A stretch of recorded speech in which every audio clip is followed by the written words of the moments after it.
But we know nothing about this lagoon. I can tell you something about this place. My boys call it the Black Lagoon, the paradise. Only they say nobody has ever come back to prove it. We'll do it. What if the last great universal monster wasn't born in a Gothic castle or a mad scientist's lab, but deep beneath the surface of a black lagoon? In 1954, Creature from the Black Lagoon terrified audiences with something they'd never seen before, a monster that wasn't dead, undead, or alien, but alive, primitive, beautiful, and heartbreakingly lonely. Shot in 3D, sculpted in secrecy, and inspired by a strange myth told at a Hollywood dinner party, this film became one of the most haunting stories of the atomic age. Behind every shimmering underwater scene, there were near drownings, lost credits, and legends that shaped generations of filmmakers. So grab your oxygen tank, hold your breath, and dive with me into the murky depths of 16 wild, true stories behind Creature from the Black Lagoon. Because what lurked under that surface wasn't just a monster, it was the future of horror itself. Number 1. The Creature had 2 actors, not one. One monster, 2 men. That's the secret behind the gill-man's haunting realism. On land, it was Ben Chapman, lumbering through the lagoon's muddy sets under layers of heavy latex and heat so intense it left him dehydrated by midday. But underwater, everything changed. There, the Creature became Riku Browning, a professional diver from Florida whose smooth, weightless movements turned horror into hypnotic beauty. Browning could hold his breath for nearly 4 minutes, long enough to glide past the camera in total silence, giving the illusion of an otherworldly being that didn't need to breathe at all. What makes this dual performance so fascinating is how perfectly their work blended. Chapman's slow, menacing gait on land gave the Creature power. Browning's fluid underwater choreography gave him grace. 2 completely different styles, stitched together so seamlessly that audiences believed it was one creature moving between worlds. In truth, it was 2 men, risking heat exhaustion and blackouts just to make the monster feel real. That's what made the Gill-man unforgettable, a monster built on teamwork, sweat, and lungfuls of courage. Mark, we're out for photographs for study, not trophies. This thing, alive and in its natural habitat, is valuable to us. Well, why settle for a photo when we can get the real thing? Number 2. The poster was painted by a legend. Before audiences even saw the creature rise from the water, they were already hooked by a single image. The theatrical poster for Creature from the Black Lagoon remains one of the most recognizable in horror history. The Gill-man clutching a screaming woman as bubbles swirl through an emerald abyss. That unforgettable artwork came from Reynold Brown, a young illustrator who would later define the entire look of 1950s sci-fi. Brown's brush gave Universal's monsters their teeth again, transforming pulp horror into pop art myth. What makes this poster special isn't just the skill, it's the tone. Brown captured the movie's perfect contradiction. Terror and beauty locked in one desperate embrace. His bold colors and exaggerated motion made the creature seem both violent and strangely romantic, echoing the film's Beauty and the Beast undertones. It wasn't just marketing, it was storytelling in one frozen moment. Long before the first scream echoed in theaters, Reynold Brown had already made the creature immortal. Number 3. It became Universal's final great monster icon. By 1954, Universal's golden age of monsters was fading.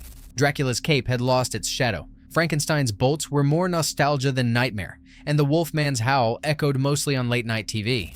Then, out of nowhere, the studio unleashed something new. Something that didn't lurk in castles, or cry under full moons. The Gill-man wasn't a myth or a curse. He was a living relic of evolution itself, dragged from the depths of time to face the modern world. That made him terrifying in a fresh way. Not supernatural, but possible. Audiences fell in love instantly. Kids begged for creature toys. Theaters sold out of 3D screenings, and critics called him the missing link between classic horror and science fiction. He became the bridge between eras, the last of the original Universal monsters and the firstborn from atomic age anxiety. The world was afraid of what humanity might awaken next, and the Gill-man embodied that fear with scales and sorrow. The Black Lagoon didn't just close an era, it crowned it. Number 4. The creature's boat scenes were shot on Universal's Backlot Lake. The film might take place deep in the steamy jungles of the Amazon, but many of its river shots were actually filmed in the middle of Hollywood. Those iconic boat scenes with the Rita gliding through mist and moonlight were shot on a park lake,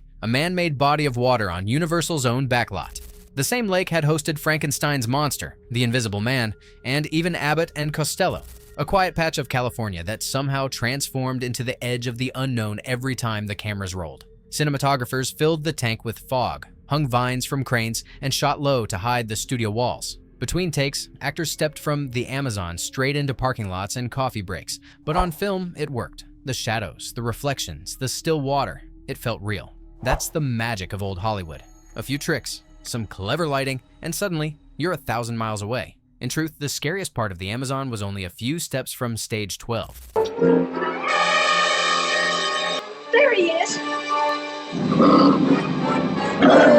Number 5. A tragic beauty and the beast heart beats inside the monster. At its core, Creature from the Black Lagoon isn't just a monster movie. It's a love story doomed from the start. Beneath the scales and the snarls, the gill-man isn't hunting. He's reaching. When he rises from the depths and sees Kay Lawrence, played by Julie Adams, something inside him changes. The terror in his eyes isn't just hunger, it's curiosity, maybe even longing. The filmmakers deliberately wove a Beauty and the Beast theme into the story, turning the monster into a lonely soul, caught between instinct and desire. That emotional undercurrent is what made audiences remember him long after the credits rolled. He wasn't a killing machine like Godzilla or a symbol of science gone wrong. He was a creature yearning for connection, punished for it at every turn. The more he tried to reach the surface, the more violently the world pushed him back down. It's tragedy in Rubber and Water, and it hits harder than any scream. The gill-man didn't just want to survive, he wanted to be seen. Number 6. Rico Browning's Aquatic Grace redefined monster movement. Most movie monsters stomp, snarl, and crash through walls, but the gill-man glided. Underwater, he moved with a strange elegance, almost hypnotic, thanks to the man inside the suit. Rico Browning. A champion diver and Florida native, Browning brought something to the role no one had ever seen in horror before: beauty. He didn't swim like a man pretending to be a monster. He swam like something born in the depths, ancient and effortless. Every slow turn, every reach of those webbed hands felt more like a ballet than a chase. To capture that illusion, Browning performed in Wakula Springs without air tanks, relying entirely on his lungs. He'd vanish beneath the surface, count in his head, then silently drift into frame, holding still so no bubbles would rise. The camera crew said it was eerie, like filming a dream that could drown you. His movement became the creature's soul, inspiring filmmakers decades later. Even James Cameron studied those scenes when choreographing the fluid motion of aliens and underwater shots in the abyss. Rico Browning didn't just play the monster, he taught it how to move like a legend. Number 7. Florida's Crystal Springs became the Amazon. The movie may claim it takes place deep in the South American jungle, but the real Black Lagoon was pure Florida sunshine. The underwater sequences, those haunting, shimmering shots of the gill-man drifting beneath swimmers, were filmed in Wakula Springs and Silver Springs, two of the clearest bodies of water in the United States. Their transparency gave cinematographers the illusion of an endless underwater world, with sunlight slicing through the depths like liquid glass. It was the perfect disguise for the Amazon. No snakes, no piranhas, just a prehistoric calm that looked too beautiful to be real. Still, filming there was anything but easy.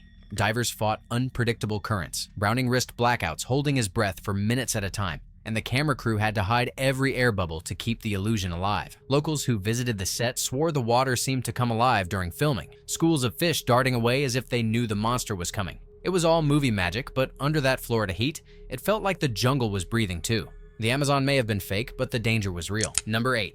The suit was a sauna and a hazard. Every time Ben Chapman put on the gill-man suit, it was like stepping into an oven. Made of thick latex and rubber, the costume trapped heat, sweat, and even the actor's breath inside. On land, under blinding studio lights, Chapman's temperature skyrocketed so fast that production assistants kept him doused with cold water between takes. He couldn't sit, couldn't see properly, and could barely hear. For long stretches, he just stood there, trying not to pass out while waiting for the next cue. The suit didn't just torture Chapman, it endangered everyone around him. During one scene, as he carried Julie Adams through the cave set, he misjudged his footing and accidentally scraped her head against the rock wall. Luckily, she wasn't seriously hurt, but the moment captured just how physically punishing the shoot was. The costume looked like a triumph of design, but for the man inside, it was closer to a slow-cooking coffin. Number 9.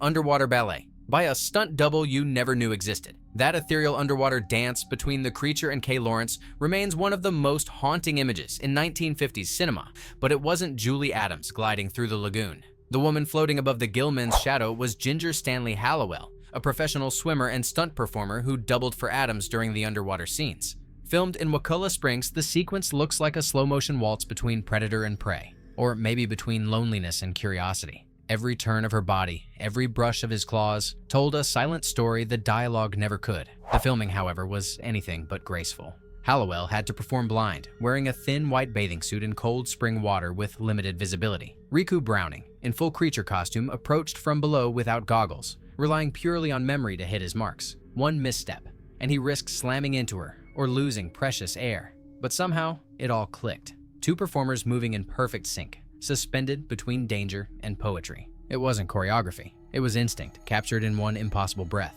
Pretty wild so far, right? And we're only halfway down the lagoon. If you're loving these hidden Hollywood stories, don't forget to subscribe and hit that new hype button to boost the video so more classic monster fans can find it. All right, back into the water. Number 10.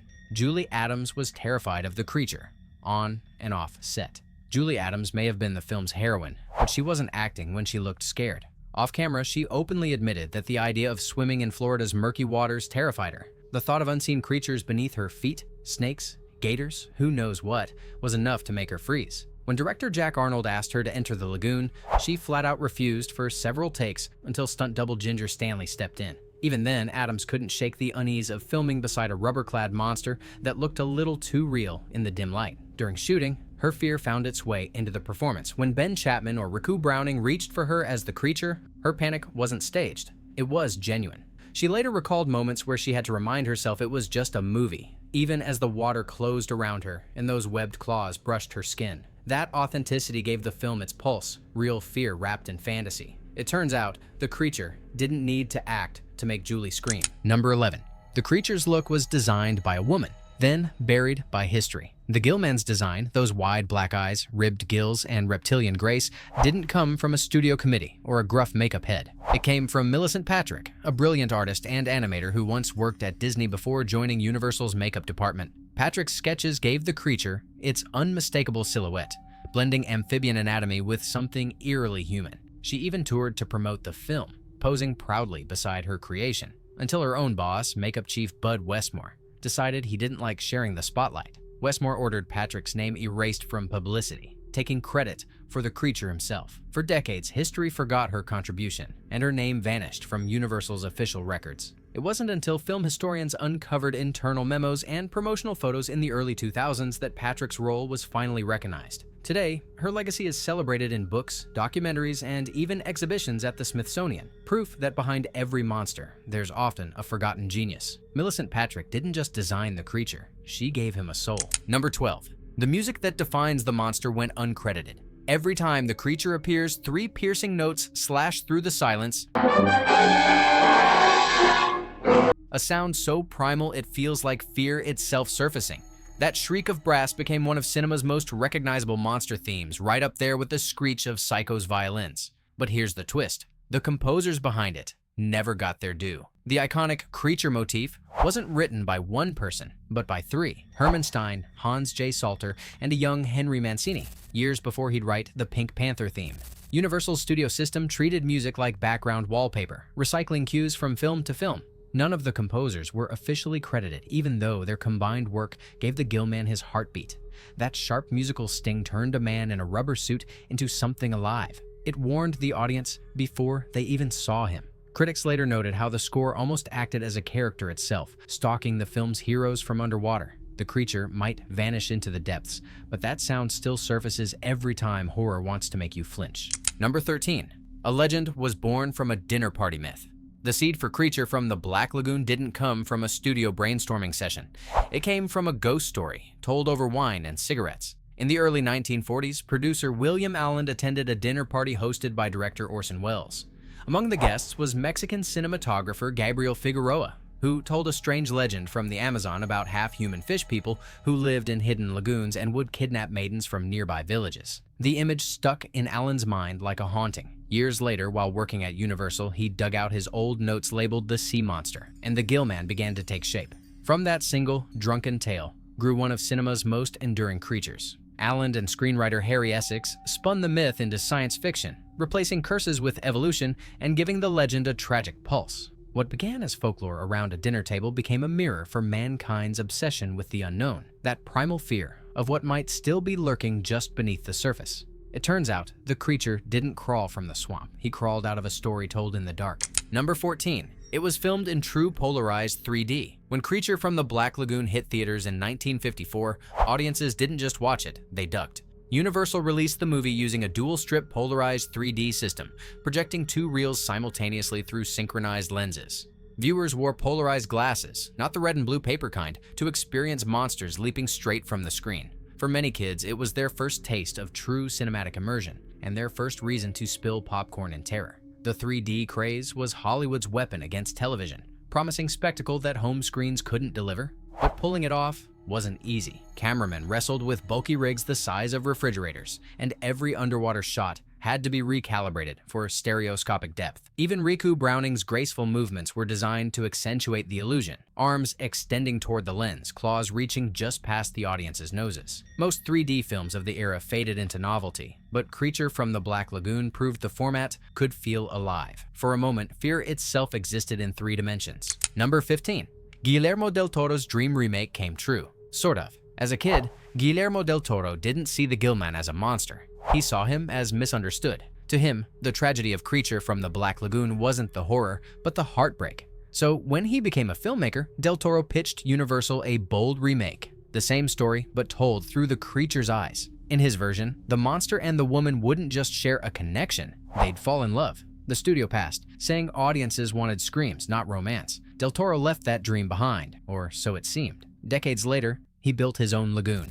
The Shape of Water, 2017, carried the same DNA, an amphibious creature, a fragile woman, a love story that defied nature and fear. The difference was, this time, nobody said no. The film swept the Oscars, winning Best Picture, Best Director, and 2 more statues. What Universal had rejected as too strange became the most celebrated fantasy of its time. Del Toro didn't remake the Gill-man's story. He finally gave him the ending he deserved. Number 16. The creature's legacy refuses to sink. Decades after his first splash, the Gill-man still casts a long shadow over Hollywood. He's appeared in everything from The Monster Squad to The Shape of Water. The natives in the Amazon worshipped it, haunting generations of filmmakers who grew up staring into his glassy eyes. Universal tried to resurrect him again and again, through planned remakes in the 1980s, the failed Dark Universe in the 2010s, and countless pitches that never made it past the surface. Yet every time Hollywood tries to drag him back from the depths, they end up rediscovering the same truth. You can't improve on perfection. What made the Gill-man timeless wasn't makeup or effects, but emotion. He was the last Universal monster with a heart that beat louder than his roar. He's more than a relic of the 1950s. He's an idea that keeps evolving. The outsider, the misunderstood, the beautiful thing feared for being different. Every generation sees itself in that silhouette emerging from the water. The Black Lagoon might have gone still, but its reflection keeps moving. In art, in horror, and in every story about the unknown that just won't stay buried. Some monsters vanish into legend. This one never sank. He just kept swimming. From a myth whispered at a Hollywood dinner table to a creature that shaped decades of cinema, Creature from the Black Lagoon proved that true horror doesn't always come from shadows or screams. Sometimes it rises slowly from still water. Beneath the rubber suit, behind the fog machines, and under those shimmering springs, there was artistry, danger, and heart. The film wasn't just another monster flick. It was a story about beauty, fear, and everything that exists between them. Every generation since has tried to bring the Gill-man back, but no one has truly surpassed him. Maybe because he's more than a monster. He's a mirror, reflecting our fascination with the unknown and our fear of what it might say about us. The Lagoon may be quiet now, but the ripples he left still reach every corner of pop culture. So tell me, which fact pulled you deepest into the Lagoon? And if you enjoyed this dive into classic horror, subscribe for more untold Hollywood stories, and don't forget to hype the video so more monster fans can find their way into the Black Lagoon.